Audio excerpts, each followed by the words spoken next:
雅各書5章13至20節，我會先用廣東話讀一次，然之後翻譯嘅弟兄會讀一次普通話。牧師呢就會先用廣東話讀一遍，然後我再讀普通話。請聽神話語。聽神的話語。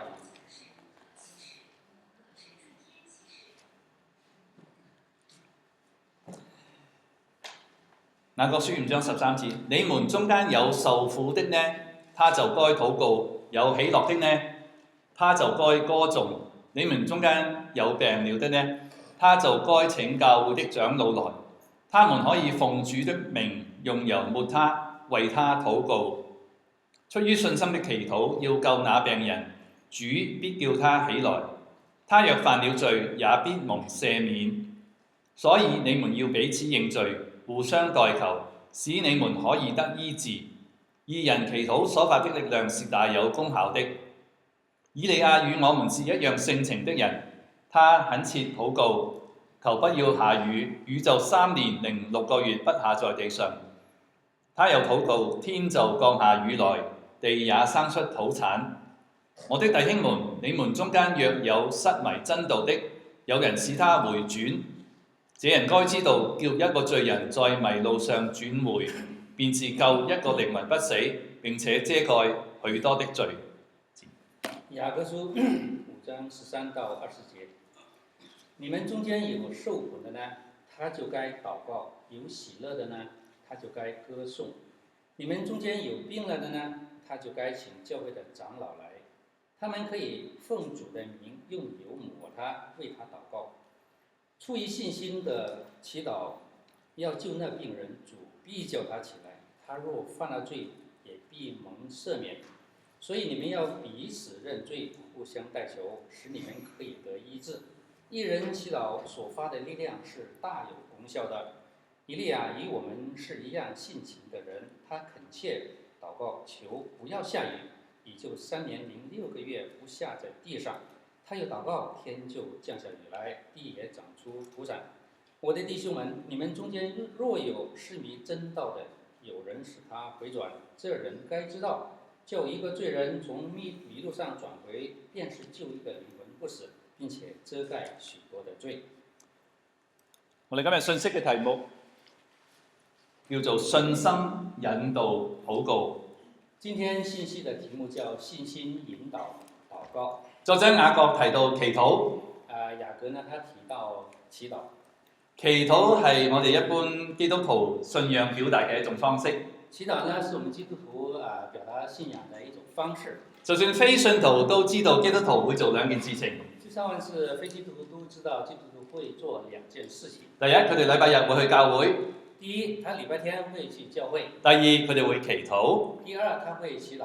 我唔知各位你哋嘅禱告生活如何呢？我不知道各位的祈禱生活是怎麼樣的。你會唔會將祈禱好似打911電話求救咁樣？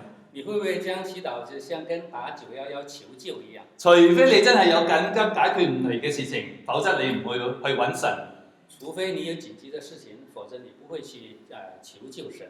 喺你心目中，神會唔會好似一個好嚴厲嘅老闆咁樣？在你的心目中，神會不會像一個很嚴厲的老闆一樣？你就盡量唔會接近佢。你就盡量敬而遠之。定還是你覺得神好似係你一位嘅好朋友？還是說神是你的一位好朋友？你係無所不談。你跟他的無所不談。葛培理牧師曾經講過一句話。葛培理牧師曾經講過一段話。佢話禱告唔係為咗要使用神，乃係準備我哋被神使用。他說禱告不是為了使用神，而是為了準備我們被神使用。祈禱唔係我哋要使用神，乃係我哋被神所使用。祈禱呢，不是我們去使用神，乃是我們被神使用。佢有一次喺一個港口嗰度睇到一隻大船停泊嘅時候，佢得到一啲嘅智慧。他有一次在港口裡面看到一艘大輪船停泊的時候，他受到啟發。船上面嘅水手向岸上面嗰個人揼一條繩。船上的水手呢，向岸上那個拋一個繩。然之後岸上邊嗰個人就將條繩綁好，岸上的人就將那個繩綁住，然之後嗰隻船就開始發動佢嘅引擎，那個輪船就發動引擎，將呢條繩拉緊。將個繩子拉緊。但係當然碼頭唔會拉到隻船嗰邊，當然碼頭不會拉向那個船，乃係嗰隻船慢慢飄向碼頭。乃是那個船慢慢地靠近那個碼頭。個培理牧師話：戈培理牧師說，祈禱就係連接人同神之間嘅力量。祈禱就是聯繫人跟神之間的一個力量。我哋所講嘅話唔會將神拖落嚟，我們所說的話不會將神拉向我們。乃係當我哋祈禱嘅時候，我哋會更加接近神。乃是我們祈禱的時候，我們更加地接近神。當我哋越多花時間嚟到同神祈禱嘅時候，當我們花越多的時間跟神禱告的時候，我哋就能夠越明白神嘅旨意。我們就會越明白神的旨意。作者雅各用祈禱嚟到開始呢卷書。就像雅各，他用祈禱來開始這本書。雅各同樣用祈禱呢個主題嚟到結束呢卷書。雅各也同樣用祈禱來結束這本書。喺第一章嘅時候，佢鼓勵我哋。他在第一章鼓勵我們。佢話：如果我哋覺得我哋缺乏智慧嘅話，就可以向神嚟到求智慧。他說：如果我們缺乏智慧，我們可以向神來求智慧。因為神非常嘅樂意賜俾我哋智慧。因為神他非常樂意賜給我們智慧。然後喺第四章嘅時候，在第四章，作者提醒我哋唔好提醒我哋要有正確嘅祈禱心態。雅各提醒我們要有正確的祈禱的心態。我哋唔應該只係為到個人嘅私欲嚟到祈禱。我們不應該光是靠我們私意來去祈禱。因為當我哋所求嘅事情同神嘅旨意吻合嘅話，如果當我們所祈求的事情跟神的旨意一樣的話，神就會回應我哋。神呢，他就會回應我們。當然好多時候我哋為咗個人嘅需要嚟到祈禱。當然我們很多時候都是為個人的需要所祈求。但係頭先我哋所讀嘅經文，雅各提醒我哋要為其他人嚟到祈禱。但是剛才我們所讀的經文，雅各提醒我們要為其他人祈禱。祈禱之所以有功效，祈禱之所以有功效，因為神係滿有能力嘅一位主宰。因為神是滿有能力的主宰。因此我哋靠神嘅能力所引導嘅祈禱，就會達成神嘅計劃。所以我們靠神的引導達成的祈禱，就會有神的計劃。雅各提醒我哋要為唔同嘅人嚟到祈禱。雅各呢提醒我們要為不同的人來祈禱。首先佢建議我哋要為病人嚟到祈禱。首先他就建議我們為病人祈禱。我哋經常都為病人祈禱。我們經常都會為病人祈禱。輕微嘅疾病、慢性嘅疾病。輕微的或者是慢性的疾病。甚至一啲嚴重嘅疾病。或者是一些嚴重的疾病。或者一啲人佢需要開刀嘅，我哋喺開刀之前為佢祈禱。或者有些人是需要開刀做手術的，我們要為他祈禱。但喺14、15節，作者形容一個特別嘅情形。但在14到15節，作者形容一個很特別的情形。佢話教會可以差派一啲長老去到病人嘅屋企為病人祈禱。教會呢可以差派一些長老到病人的家裡為他祈禱。咁我哋就問長老係啲咩嘅人？我們就問長老是哪一些人呢？係咪好似我咁長得好老？牧師說長得不老。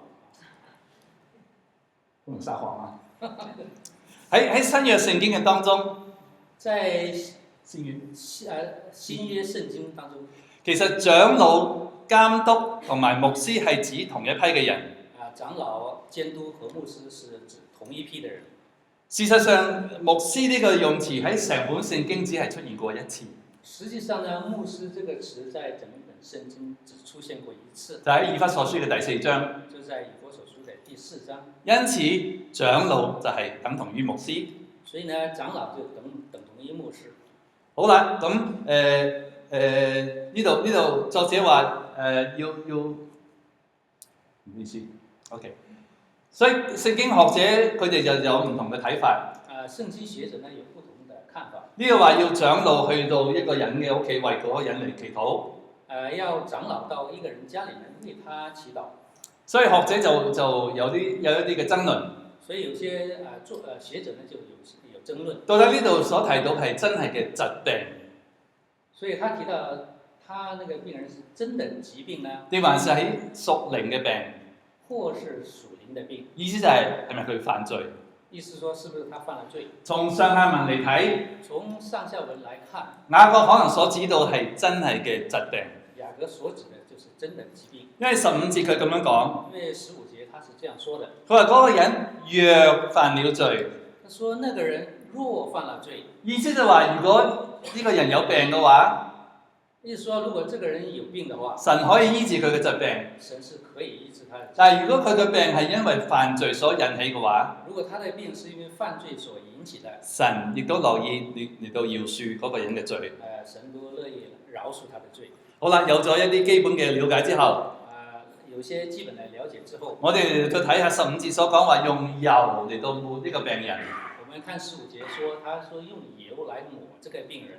嗰種嘅油可能係橄欖油，這個油可能是橄欖油，因為喺猶太人當中橄欖油係非常普遍。因為在猶太人當中橄欖油是很普遍的。好啦，聖經嘅學者又有唔同嘅睇法。聖經學者呢也有不同的看法。有啲人就話：嗰種油會唔會有藥用嘅價值？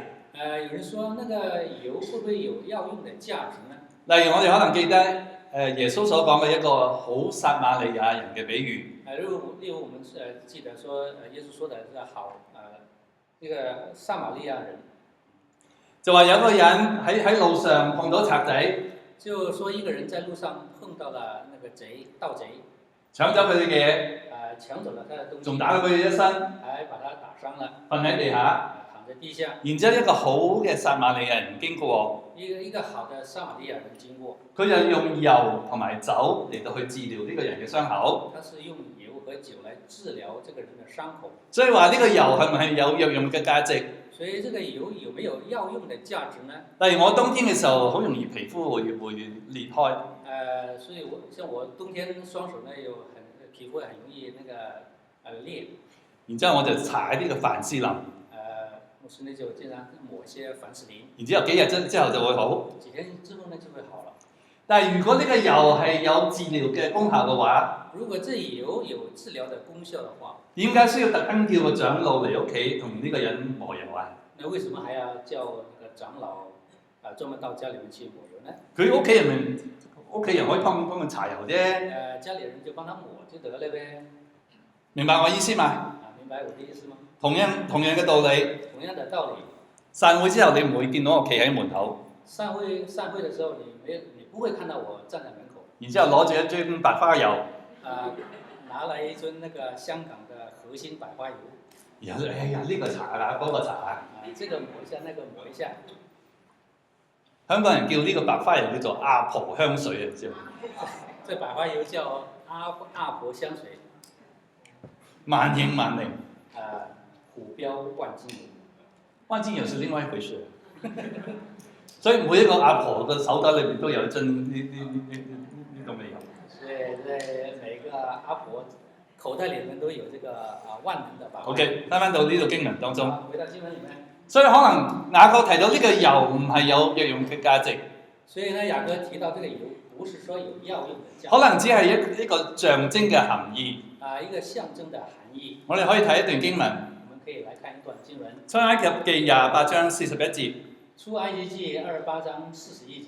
經文話要把這些給你的哥哥亞倫和他兒子穿戴，又要膏他們，將他們分別為聖，好給我供祭司的職分。要把這些給你的哥哥亞倫和他的兒子穿戴，又要膏他們，將他們分別為聖，好給我供祭司的職分。呢段經文提到話點樣嚟到準備一啲嘅祭司嚟到使佢哋可以嚟到去服侍。這經文呢就說了，我們還要準備祭司來可以服侍神。首先祭司佢要沖涼。首先呢，祭司呢，他要洗澡。然之後穿上佢嘅祭司袍。然後穿上那祭司的那個旗袍。然之後接住我哋就要用油嚟到抹佢個頭。然後用油抹他的頭。呢度話要將佢哋分別為聖。就是說要將他分別為聖。所以可能同病人磨油有同樣嘅含義。这里呢好像跟病人抹油有同樣的含義，將呢個病人分出嚟，將這個病人分別出來，希望神特別嚟到眷顧呢個病人。希望神呢特別眷顧這個病人。其實喺成本嘅新約聖經嘅當中，其實在整本新約聖經裡面，呢段經文係唯一段提到話抹油，然之後祈禱。這一段呢是唯一提到了抹油之後祈禱的。喺我過去嘅服侍當中，在我過去的服侍生活當中，我只係記得有幾次同其他嘅牧師一齊去為病人抹油祈禱。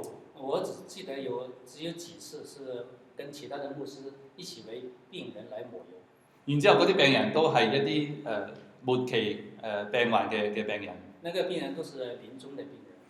當然油本身冇一個治療嘅功效。當然啦，油是沒有治療的功效。雅各話俾我聽，祈禱點樣先會有功效？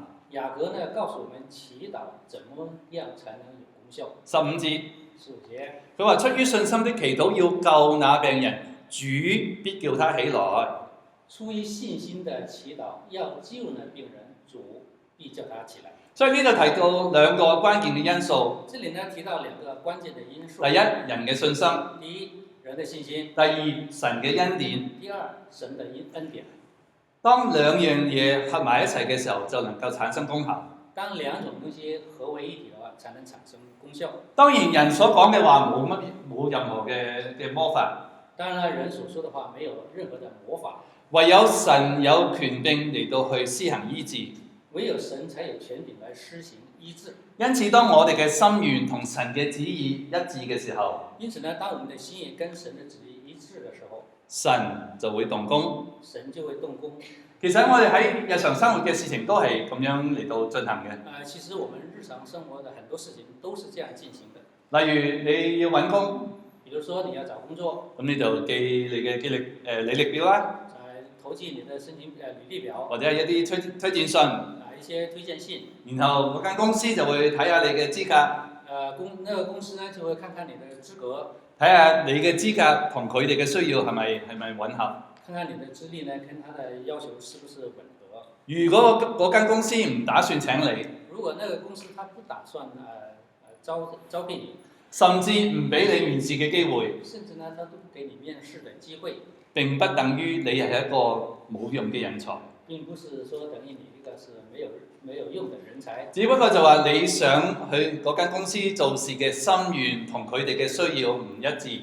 只說你想到他那個公司工作的心願跟那公司的要求不一致。同樣喺某些情況之下，同樣在某些情況之下，神彷彿好似拒絕咗我哋嘅禱告。神仿佛是拒絕我們的禱告。例如我哋為一啲重病嘅親人祈禱。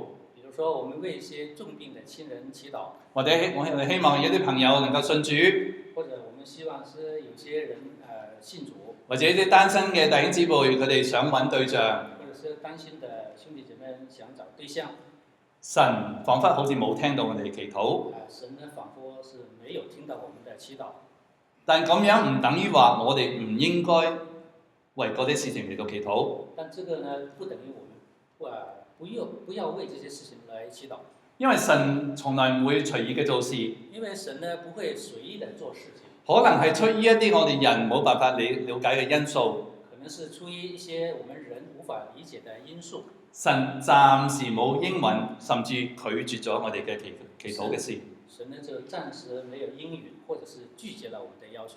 喺呢種情況之下，在這個情形之下，我哋需要有更大嘅信心。我們需要有更大的信心。我哋唔單止相信神能夠供應俾我哋嘅需要，我們不但相信神可以供應給我們的需要，就算當神冇回應我哋嘅祈禱嘅時候，就算神沒有回應我們的祈禱的時候，我哋相信神有更高嘅心意。我們相信神會有更高的心意。因此我哋唔應該責怪自己，因此我們不要責怪我們自己，或者責怪其他人。或者責怪其他人。神冇回應祈禱係因為我哋信心不足。神不回應我們的祈禱是我們信心不足。我哋可以諗下，我們可以想一想，如果神係有求必應嘅話，如果神有求必應，到底佢係老闆定我係老闆呢？到底他是老闆還是你是老闆？因此，就算祈禱冇得到應允嘅時候，就算祈禱沒有得到應允，我哋嘅信心仍然可以增長，我們的信心仍然可以增長。我哋仍然可以相信神係關心我哋嘅需要，我們仍然可以相信神關心我們的需要。我哋可以仍然相信神仍然喺我哋生命當中工作。我們依然相信神在我們的生命當中工作。因此，當我哋宣稱耶穌係我哋嘅主嘅時候，因此，當我們宣稱耶穌是我們的主的時候，我哋必須要相信佢對我哋嘅生命有最好嘅安排。我們必須相信他對我們的生命有最好的安排。雅各提醒我哋要為病人祈禱。雅各提醒我們要為病人祈禱。第二，佢鼓勵我哋為罪人嚟到祈禱。第二呢，他鼓勵我們為罪人祈禱。我哋可以睇16節，我們可以看第16節。佢話：所以你們要彼此認罪，互相代求，使你們可以得醫治。義人祈禱所發的力量是大有功效的。所以你們要彼此認罪，互相代求，使你們可以得醫治。義人祈禱所發的力量是大有功效的。意思就話，如果一個疾病係因為罪所引起嘅話，意思說，如果一個疾病是罪引起的話，除咗我哋要求神嘅醫治之外，除了我們要求神醫治之外，我哋同樣要求神嚟到去饒恕。我們同樣也要求神來饒恕。因為罪會攔阻我哋嘅祈禱，因為罪會阻攔我們的祈禱。就好似你血管入邊有啲嘢塞住嘅話，血液就唔能夠流通。就像我們的血管裡面有些血栓一樣。請注意，雅各喺呢度好似轉咗一個焦點。請注意，好像在這裡呢，雅各轉了一個話題。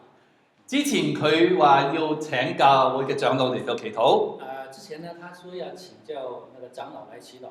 家下佢話要邀請全教會嘅成員都可以一齊嘅祈禱。現在他邀請全教會的成員一起來祈禱。雅各話義人祈禱所發嘅力量係大有功效。雅各說義人的祈禱是大有功效的。請問義人係邊啲人啊？請問義人是哪一些人？義人係咩人啊？義人是哪一些人？義人就係指所有嘅基督徒。義人就是指所有的基督徒。當我哋信耶穌嗰一刻，當我們相信耶穌的那一刻，神就稱我哋為義。神就稱我們為義。意思就係話，我哋任何基督徒嘅祈禱係同樣嘅靈。意思說，所有的基督徒的祈禱都是有靈效的。牧師冇一條直接嘅熱線同神通話。牧師沒有一個專用的熱線直接跟神通話。任何信徒嘅祈禱係同樣都有效嘅。任何的信徒祈禱都是有效的。當然啦，話雖如此。雖然話雖如此。當你哋大家同我分享你嘅祈禱嘅需要嘅時候，當大家跟牧師分享你的祈禱的時候，我亦都非常樂意嘅為你哋祈禱。他也非常樂意的聆聽你們的祈禱。呢個係神俾到我嘅一個榮幸。神給牧師的一個榮幸。然後呢度雅各提到我哋要彼此嘅認罪。這裡呢，雅各說到我們彼此認罪。具體要點樣操作啊？具體要怎麼操作呢？係咪我哋需要舉辦一啲懺悔大會？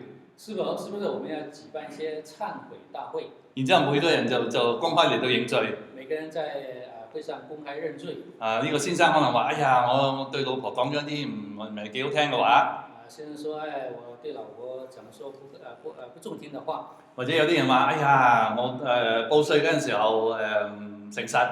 或者說有人說我報稅的時候作假了，不誠實。或者嗰個人話：哎呀，我睇到鄰居嗰架新車我就流口水。或者人說：我看到別人開那個特斯拉，我那個流口水。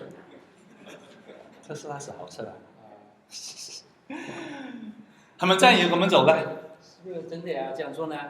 喺教會歷史當中，的確有啲信徒係真係咁樣做。在教會的歷史當中，確實有些信徒是這樣做的。但唔使擔心，我哋唔會咁樣做。不用擔心啊，我們不會這樣做。重點就係我哋一定要重視教會嘅聖潔。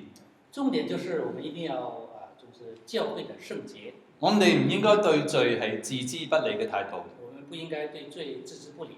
例如話，如果我哋萬一喺言語或者行為上邊冒犯咗另外一位嘅成員嘅時候，例如我們在言行上冒犯了某一個兄弟，就應該嗱嗱聲揾嗰個人嚟到認錯。就是要趕快的就找他來認錯。當事人亦都應該樂意嘅嚟到去饒恕。當事人也應該樂意的饒恕。否則嘅話，聖靈會一直繼續跟我哋嘅心，否則嘅話，聖靈會一直的戳我們的心，直到我哋願意乖乖嘅嚟到去求饒恕。直到我們乖乖的去求饒恕為止。否則嘅話，撒旦可能甚至會攻擊我哋。撒旦就會攻擊我們。哎呀，睇你呢個人真係大罪人，看你這個衰鬼，衰鬼。神點解要聽你祈禱啊？神怎麼會聽你的祈禱呢？因此我哋唔應該讓罪嚟到攔阻我哋向神嘅祈禱。我們不應該讓罪攔阻我們的祈禱。甚至當我哋學習彼此認罪嘅時候，甚至當我們學習彼此認罪的時候，就可能會產生衝突。可能會產生衝突。教會外邊嘅人睇我哋嘅話，教會的人看我們的話，覺得好似一個笑話。可能說是一個笑話。佢話你哋信耶穌嘅人咁嘅樣，看你們信耶穌人怎麼是這樣的？我點解要信耶穌啊？我為什麼要信耶穌呢？所以總而言之，我哋必須要果斷嘅嚟到處理罪。我們要果斷的處理罪，好讓呢個傷口唔會發臭，唔會蔓延。使這個傷口呢不會發臭，不會蔓延。趕快嘅求神嚟到去處理。趕快的求神來處理。然之後雅各喺19節、20節再俾我哋更多嘅提醒。然後雅各在第19到20節給我們更多的提醒。佢話：我的弟兄們，你們中間若有失迷真道的，有人使他回轉，這人該知道，叫一個罪人從迷路上轉回，便是救一個靈魂不死，並且遮蓋許多的罪。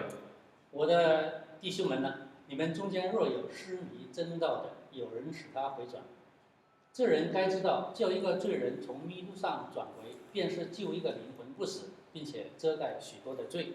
兩節經文都係提到同樣嘅意思。兩節經文都是提到同樣的意思。當有信徒佢走失嘅時候，當有些信徒走失的時候，我哋要幫助佢走翻嚟。我們要幫助他走回來。雅各其實喺呢封信裏邊提到幾個例子。雅各其實在這個信裡面提到幾個例子。喺第2章嘅裏邊，在第2章，佢話有啲教會裏邊嘅人睇唔起一啲窮人。說教會有些人呢看不起一些窮人。第3章，佢話有啲會有製造紛爭。有些會有呢製造紛爭。第4章，甚至有啲人互相嘅批評論斷。甚至有些人互相嘅批評和論斷。當教會有衝突嘅時候，就會影響信徒之間嘅合一。就會影響信徒之間的合一。我記得我以前服侍嗰間教會。我記得我服侍的以前的教會。有啲人去參加一個訓練班。有些人去參加一個訓練班。嗰位講員係非常有影響力嘅人。這個講員是非常有影響力的人。好啦，當呢班人學咗嘢之後，當這班人學成回來的時候，將佢哋所學嘅嘢就帶翻去教會，將他所學的帶回教會，然之後就同教會嘅領袖有衝突。然後就跟教會的領袖就有衝突。佢哋話：他們說，我哋唔應該主餐叫做聖餐。他說我們不應該把主餐叫做聖餐，因為聖餐呢個字喺聖經裏邊揾唔到。因為在聖餐這個字在聖經裡面找不到。然之後話聚會應該只係唱古典聖詩。還有呢，聚會呢應該唱古典的聖詩。因為現代基督徒音樂就好似嗰啲流行歌咁樣。因為現代基督徒音樂就好像這個流行音樂一樣。請問大家，佢哋咁嘅睇法重唔重要啊？他這樣的看法重不重要？佢哋所講嘅建議可能同我哋嘅核心真理冇任何嘅衝突。可能他們所提的建議跟我們的核心的那個教育是沒有衝突。問題係在於佢哋表達嘅態度。問題呢是他們所表達的態度。佢哋堅持教會一定要按照佢哋咁樣講去做。他們堅持教會就一定要按照他們所說的去做。否則就話我哋教會做得唔啱。否則他就說我們教會做得不對。當然我哋要用一個互相尊重嘅態度嚟到表達意見。當然啦，我們應該用一個互相尊重的來表達自己的意見。我哋可以討論唔同嘅方案。我們可以討論不同的方案。但係最終，我哋必須要順服教會領袖嘅帶領。我們必須要順服教會領袖的帶領。如果我哋相信係神將佢哋呢啲嘅同工放喺一個領導嘅崗位嘅時候，如果我們相信是神把那些同工放在領導的崗位上，如果呢啲事情同真理冇衝突嘅話，如果這些事情跟真理沒有衝突，我哋就要學習順服。我們就要學習順服。最終嘅目的，最終的目的，我哋唔係將呢啲人趕走，我們不是將這些人趕走，但係我哋要維持喺主裏邊嘅合一。而是我們要維持在主裏的合一。當我哋咁樣講嘅時候，當我們這樣說的時候，就牽涉到教會嘅合一，就牽涉到教會的合一，信徒之間嘅團結，聖徒之間的團結。我哋生活喺一個個人主義嘅社會當中，我們生活在一個個人主義的社會當中。外邊世界嘅人話：唉，我哋要尊重個人嘅自由。外面的世俗的世界說，我們要尊重個人的自由。你就唔好多管閒事，你就別多管閒事。甚至唔應該責備人話嗰啲人犯罪。甚至你不要責備那些人犯罪。當然我哋冇呢個權利嚟到定人嘅罪。當然了，我們沒有權利定別人的罪。我哋亦都冇能力嚟到改變另外一個人。我們也沒有能力來改變另外一個人。但神俾到我哋作為信徒有一個責任。但神給我們信徒一個責任。當有其他嘅信徒走歪路嘅時候，當有些信徒走了彎路的時候，我哋就應該互相嚟到提醒。我們應該互相的提醒。我哋要帶着智慧嚟到去講。我們要帶着智慧的心去說。用愛心嚟溫柔嘅態度嚟到講。用愛心和溫柔的態度去說。雅各建議我哋為病人祈禱。雅各建議我們為病人祈禱。亦都可以為罪人嚟到祈禱。也要為罪人來祈禱。然之後佢將你呢個範圍擴大。然後他就將這個範圍擴大。佢提醒我哋要為國家嚟到祈禱。他提醒我們要為國家祈禱。喺17至18節當中，在17到18節，佢引用咗以利亞作為例子。他引用以利亞作為例子。我哋將呢個事件轉變為一個真理嘅應用。我們將這個事件轉變為一個真理的應用。就係話我哋應該學習以利亞咁樣為國家嚟到祈禱。我們要學習以利亞那樣為國家祈禱。雅各提到呢件嘅事情，雅各提到這個事情係記載喺列王記上17、18章。記載在列王記上17到18章。當時候以色列王叫做亞哈。當時的以色列王叫亞哈。聖經話，聖經說，佢話呢個王行耶和華眼中看為惡嘅事。他說這個王行耶和華眼中所看是惡的事。特別佢娶咗一位外邦嘅公主做老婆。特別是他娶了個外邦的公主做老婆。嗰個女士叫做耶洗別。這個女士叫耶洗別。問題就係佢將佢自己敬拜嗰啲偶像帶入嚟以色列。問題是公主呢將她敬拜的偶像帶回以色列。所以弟兄姊妹啊，所以弟兄姐妹們，單身嘅弟兄姊妹啊，尤其是單身的弟兄姐妹們，揾你嘅配偶對象係非常重要。找個配偶是非常重要的。因為你嘅配偶可能會建立或者係會拆毀你同神之間嘅關係。因為你的配偶會建立或者是拆毀你跟神的關係。所以單身嘅弟兄姊妹啊，所以單身的弟兄姐妹們，你揾對象嘅時候，找對象的時候，第一個條件，第一個條件，嗰個人必須係要愛神、跟隨神嘅人。這個人必須要愛神、跟隨神的人。如果嗰個對象係愛神嘅話，如果那個對象是愛神的話，你就唔需要擔心佢會唔會愛你。就不用擔心他愛不愛你。翻返到呢度經文當中，我們回到這個經文。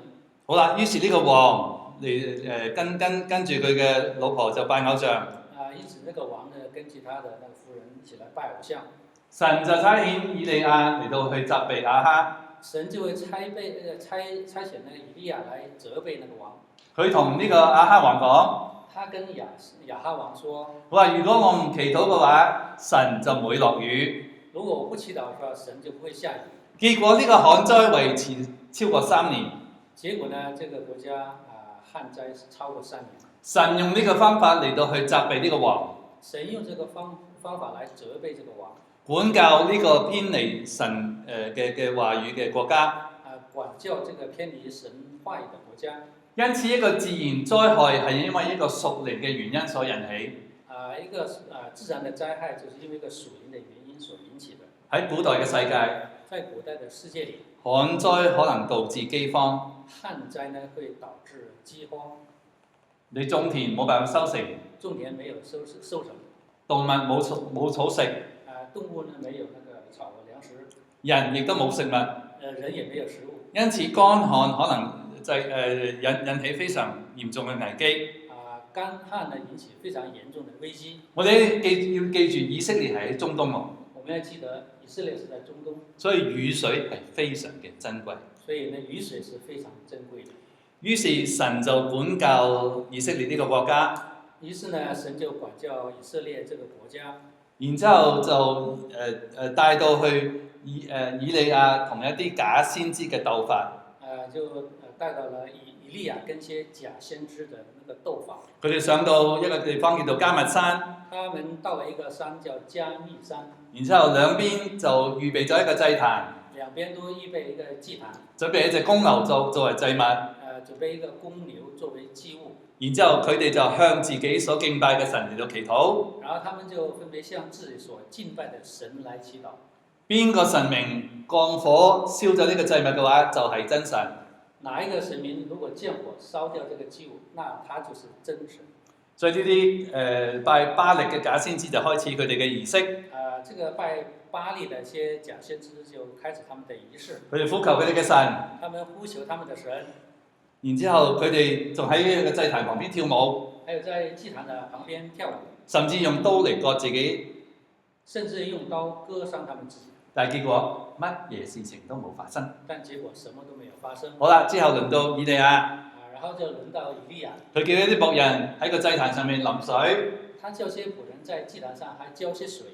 然之後佢向神呼求。然後他向神呼求。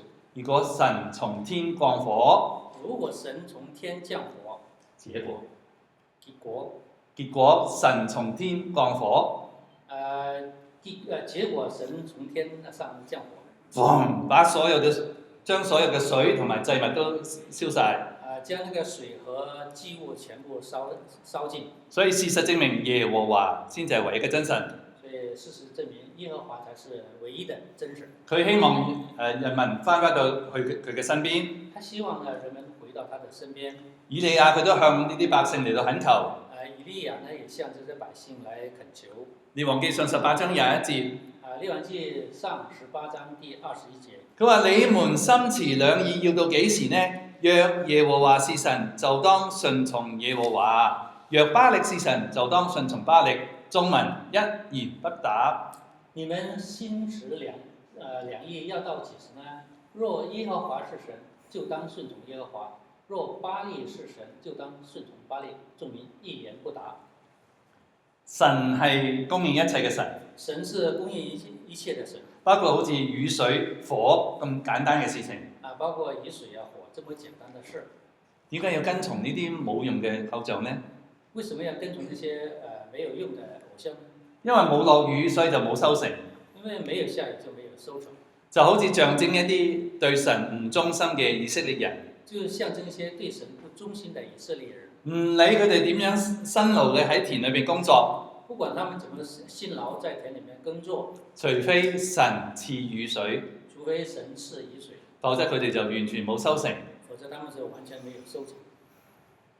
以利亞呢個故事同雅各所講嘅論點非常嘅一致。以利亞所的故事跟雅各所說的高度的一致。以色列遭遇旱災，以色列遭遇旱災，就好似一個病人病咗咁樣，就像一個病人病了一樣。因此，當一個悖逆嘅國家回轉向神嘅時候，因此呢，當一個悖逆的國家回轉的時候，就好似一個病人得到醫治，就好像一個病人得到醫治。因此，雅各鼓勵我哋要為國家嚟到祈禱。因此呢，雅各鼓勵我們要為國家來祈禱。喺聖經嘅其他地方都提到同樣嘅事情。在聖經的其他地方也提到同樣的事情。譬如我哋去睇提摩太前書嘅2章1到3節。我們來看提摩太前書的1章第2節。保羅話：保羅說：我勸你第一要為萬人懇求、禱告、代求、祝謝，為君王和一切在位的也該如此，使我們可以敬虔、端正、平安無事的度日。這是好的，在神我們救主面前可蒙悅納。我勸你，第一要為萬人恳求、禱告、代求、祝謝，為君王和一切在位的也該如此，使我們可以敬虔端正、平安無事的度日，這是好的，在神我們救主面前是可蒙悅納。神吩咐我哋為政府嘅官員嚟到祈禱，神呢吩咐我們為政府的官員來祈禱，使到佢哋當制定一啲政策嘅時候，就讓他們在制定一些政策的時候，佢哋保持一個敬畏神嘅心。保持一個敬畏神的心。另外，我哋可以為一啲信主嘅官員嚟到祈禱，我們也為一些信主的官員來祈禱，使到喺佢哋工作當中唔會妥協佢哋嘅信仰。在他們的工作當中不會妥協他們的信仰。另外，我哋可以為一啲唔信主嘅官員嚟到祈禱，也為一些不信主的官員來祈禱，希望佢哋能夠得救。希望他們得救。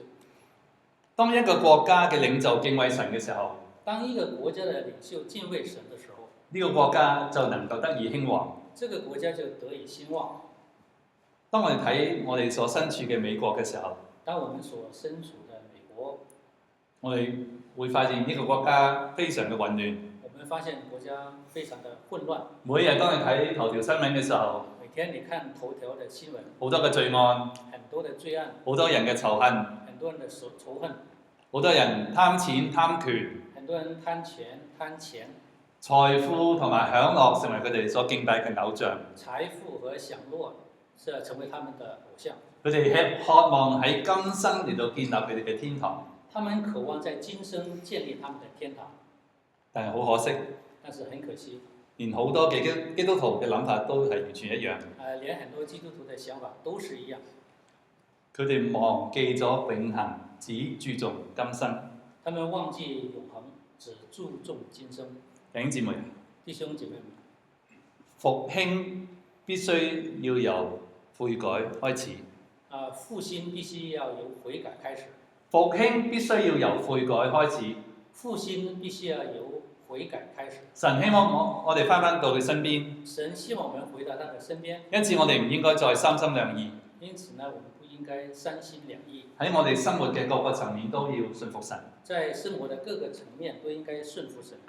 從個人到一個國家。從個人到國家。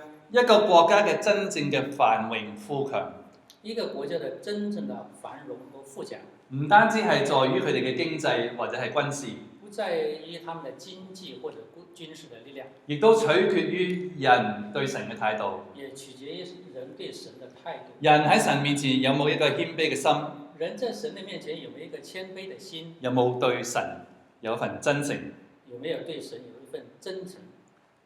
因此神所引導嘅禱告，因此神所引導的禱告就能夠嚟到去達到神嘅計劃，就可以達到神的計劃。我哋都知道，我哋唔應該為一啲唔符合神心意嘅事情嚟到祈禱。我們都知道，我們不應該為一些不符合神的心意的事情來祈禱。因此，千萬唔好祈求你中六合彩。因此呢，不要祈求你中那個六合彩。亦都唔好祈求話你繼承咗遠房親戚一啲幾百萬嘅遺產。也不要祈求你繼承遠房親戚幾百萬的遺產。就算得到，都唔係神俾你嘅。就算得到，也不一定是神給你。另外，我哋亦都唔單止為我哋個人嘅需要祈禱，也不要光為我們個人的需要來祈禱。我哋亦都要為到神所喜悅嘅事情嚟到祈禱。我們也應該為神所喜悅的事情來祈禱。神希望更加多嘅人嚟到認識耶穌。神希望更多人認識耶穌。神希望基督徒喺呢個社會當中發揮更大嘅功用。神呢就希望基督徒在這個世界發揮更大的作用。神希望我哋更加嘅愛佢。神希望我們更愛他。更加嘅愛神嘅話語。更愛神的話語。更多嘅彼此相愛。更多的彼此相愛。另外，我哋唔應該被自己有限嘅信心嚟到限制咗神嘅能力。我們也不要因為自己有限的信心限制了神的能力。話說《奇異恩典》呢首歌嘅作者約翰牛頓，佢咁樣講過。話說《奇異恩典》這個歌的作者約翰牛頓這樣說的。佢話佢相信大膽嘅向神嚟到懇求。他相信呢，我們大膽的向神祈求。佢就引用咗一個傳奇嘅故事嚟解釋。他引用一個傳奇的故事來解釋。話說有一個人嚟到去揾亞歷山大大帝。話說有一個人向亞歷山大帝來求救，他不是求救，他是問他要錢。跟他要錢。佢向亞歷山大大帝嚟要一筆好巨額嘅錢。他向亞歷山大帝呢要一筆呢巨額的金錢。金錢。作為交換佢將佢個女嫁俾呢個皇帝嘅費用。作為嫁女嘅條件。又會有咁樣嘅老豆嘅咧？天價彩禮。咁呢個亞歷山大佢同意。亞歷山大呢，他同意了。於是呢個爸爸就去攞錢咯。這個父親呢就去要錢。去到呢個國庫嗰度。他去到國庫那裡。然之後跟同嗰個官員話：我要幾多錢？他跟那個官員說：我要多少錢？嗰個官員就非常嘅驚訝。這個官員呢就覺得非常的驚訝。有冇搞錯？有沒有搞錯？佢嗱嗱聲去同皇帝報告。他就趕緊去跟國王匯報。然之後佢就建議亞歷山大話：哎呀，你唔使俾佢咁多錢，俾一小橛嘅錢就夠㗎啦。他就建議向亞歷山大建議說，不用給他那麼高的那麼多的錢，給一點點就行了。但係亞歷山大佢有唔同嘅睇法。但是亞歷山大呢，他有不同的看法。嗰個人佢要幾多錢，你就通通俾晒佢。他說：那個人要多少錢，你就全部給他。因為咁樣做嘅話，我就覺得好有面子。他說：這樣做我就很有面子。因為嗰個人唔止相信我係好有錢，因為那個人不光是相信我很有錢，亦都相信我係非常嘅慷慨，也相信我非常的慷慨。約翰牛頓就話：約翰牛頓就說：同樣當我哋向神祈禱嘅時候，同樣的當我們向神祈求的時候，我哋祈禱嘅方式應該能夠顯示呢位天上嘅君王嘅品格。因為我們祈禱的方式可以顯示天上君王的品格，知道佢係一位充滿愛嘅神，知道他是一位充滿愛的神，佢係一位憐憫人嘅神，是一位憐憫人的神，佢係有豐盛恩典嘅神，他是一位豐盛的恩典的神。因此盼望我哋下一次每一次同神祈禱嘅時候，希望我們每次跟神祈禱的時候，我哋能夠表現出神嘅品格。我們應該表現出神的品格。我哋一齊低頭嚟到向神祈禱。我們一起來禱告。